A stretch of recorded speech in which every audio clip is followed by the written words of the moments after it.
Last season, Travis Etienne was the RB3 in a full point PPR and the RB4 in a half point PPR. That begs the question, would he have been a top 3 running back in general most years? We're going to look at some historical data and averages and figure out whether or not his season was truly as elite as it appeared based on his finish. Coming out of Clemson, Travis Etienne was 5'10", 215 pounds. People were debating as to whether he was going to be a little bit north of 200 or maybe even a little bit heavier. He shocked me being 215 pounds, but that was his actual weight. And he did run a 40-yard dash when he weighed the 215 pounds, so that is legitimate. That gives him a 30.8 BMI. He was a bell cow in college at Clemson, and he's remained one, even though Jacksonville has at times tried to put other people, Tank Bigsby, in the lineup to no avail.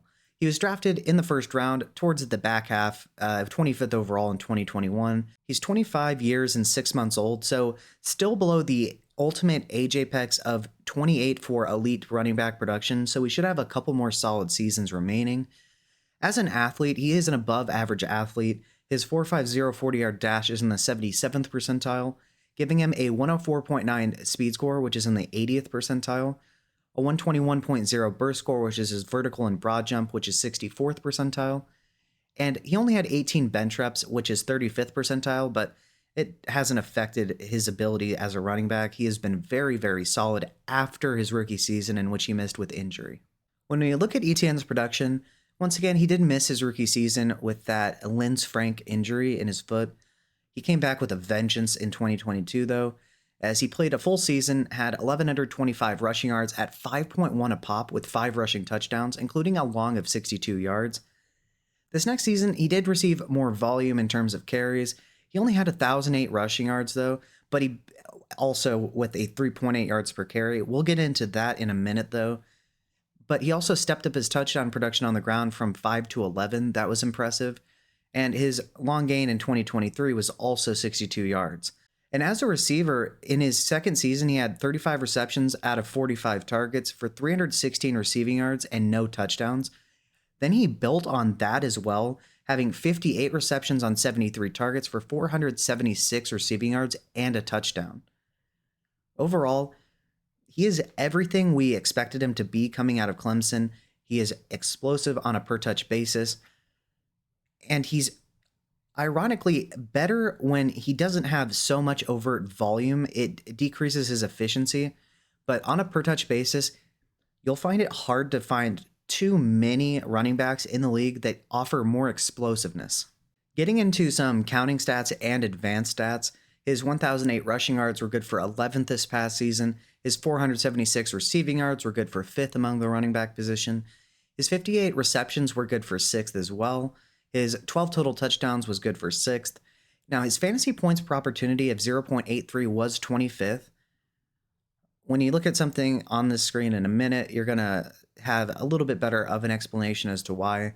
Now, his fantasy points per game of 16.6 was good for 7th in the NFL, so it's good to see that he was top 10. Now, looking at his run blocking rating, his 23.3 was 44th in the NFL. And there you have it. Not only is he better when his total volume is somewhat limited, but still enough to give him enough total volume, it makes it much more challenging when you're receiving terrible run blocking. I mean, even at points, he didn't have Trevor Lawrence out there because the line was so bad. Not only could they not block for Etienne, well, they also didn't bother to protect Trevor Lawrence. I mean, when you look at his total yards created of 1,080, that was good for 4th in the entire NFL. Those are yards that were not blocked for him or schemed for him. He made and created those yards himself with his own talent. That's how good this guy is. It's a real shame that he hasn't had a good offensive line in any of his first 3 years, really 2, given his missing of his rookie year. When we look at his true yards per carry of 3.6, that is good for 55th. Now, that isn't necessarily an indictment on his talent. What that does is it takes away long gains, and it just is a better indication of your ability to consistently gain positive yardage.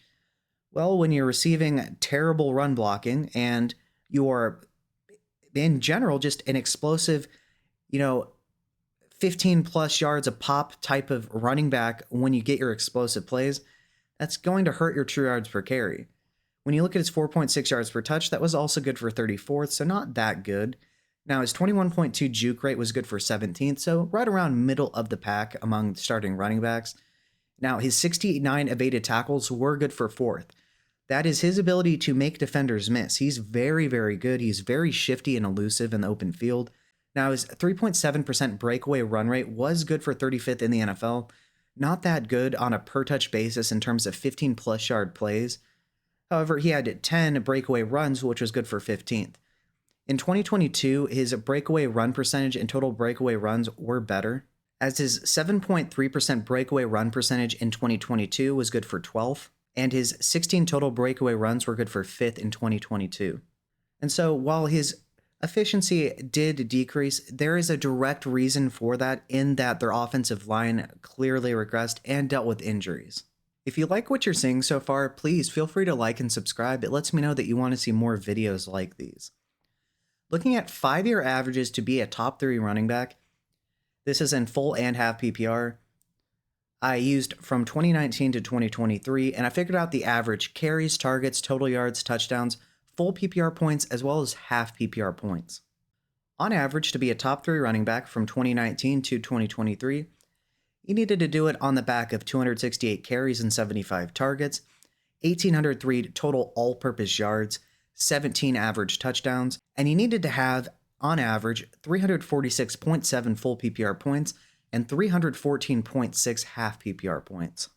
All right, so keeping those averages in mind, he needed 268 carries, 75 targets, 1,803 all-purpose yards, 17 total touchdowns, 346.7 full PPR points, or 314.6 half PPR points. Well, his 1,008 rushing yards and 476 receiving yards did not end up meeting the 1,803 average. His 12 total touchdowns did fall short of the 17 average. His 267 carries fell literally 1 short, and his 73 targets fell 2 short of the 75 on average. So all in all, the workload was there. It's just the efficiency and total touchdowns just were not there. All right, so he definitely barely missed the workload in terms of targets and carries, but it was reasonably close. It's just that the efficiency and touchdown scoring was not there. So as you can see, in general, he would not have been a top 3 running back. It appears as though 2023 was just a down year in terms of high-end running back production in general. When we take a look at the averages versus his numbers, he fell 1 short in terms of carries, 2 short in terms of targets. He fell 319 all-purpose yards short of the 1,803 average, 5 total touchdowns short, and on average, he needed 346.7 full PPR points. Well, he had 282.4, and in half PPR, you generally needed 314.6, and he had 253.4. So what we can conclude here is that he is a very good back. It wasn't the best situation. Although, to be fair, in general, he would not have been a top 3 running back. He probably would have been a mid to low-end RB1 based on the 5-year averages. And once again, this is not a disparagement of Travis Etienne. I like Travis Etienne. I am a fantasy owner of Travis Etienne. I took him proudly in the first round of a rookie draft. It's just, to be honest, his production from this past season, in general, over the course of the past 5 years on average, would not have been enough to be a top 3 back. All right, so we know that yes, in general, he wouldn't have been a top 3 or probably even top 4 running back most seasons. And a lot of it is that the offensive line wasn't good. Well, they signed Mitch Morse and Ezra Cleveland to the offensive line via free agency this offseason. So I do expect, along with Cam Robinson and Anton Harrison, for them to have, in general, a much better offensive line. Although, by no stretch of the imagination, elite or anything, I do think that overall, this offensive line in 2024, if it can stay healthy, is going to be much better for him. And I think we're going to see more of the 2022 ETN in terms of the efficiency and explosive plays, mixed with a little bit more of the 2023 ETN in terms of the total touchdowns. I think that this guy is an absolute threat to be a mid RB1, and at worst a low-end RB1. He's going to receive massive amounts of volume, and with the off-season additions of Gabe Davis and Brian Thomas Jr., they're going to have much more of a vertical component to this offense that is going to make it a lot harder for defenses to stack the box and essentially crush the run game. And so I would project ETN to finish right around the RB 6 to 9, give or take, this season.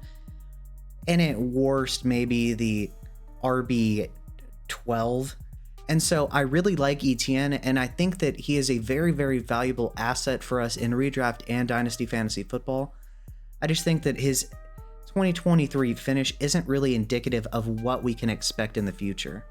But what do you think? Do you think I'm wrong? Do you think he has much more upside? Do you agree with the general range that I specified? Or do you think he's not even going to finish as a top 12 back? Let me know below in the comment section. I'm curious to see what you think about ETN. And if you want to see more videos like these, let me know by liking and subscribing and letting me know in the comment section below. It lets me know that you want to see more work like this in the future. I want to make what you want to view. With that being said, I'm the Fantasy Football Strategist. Thank you and have a good day.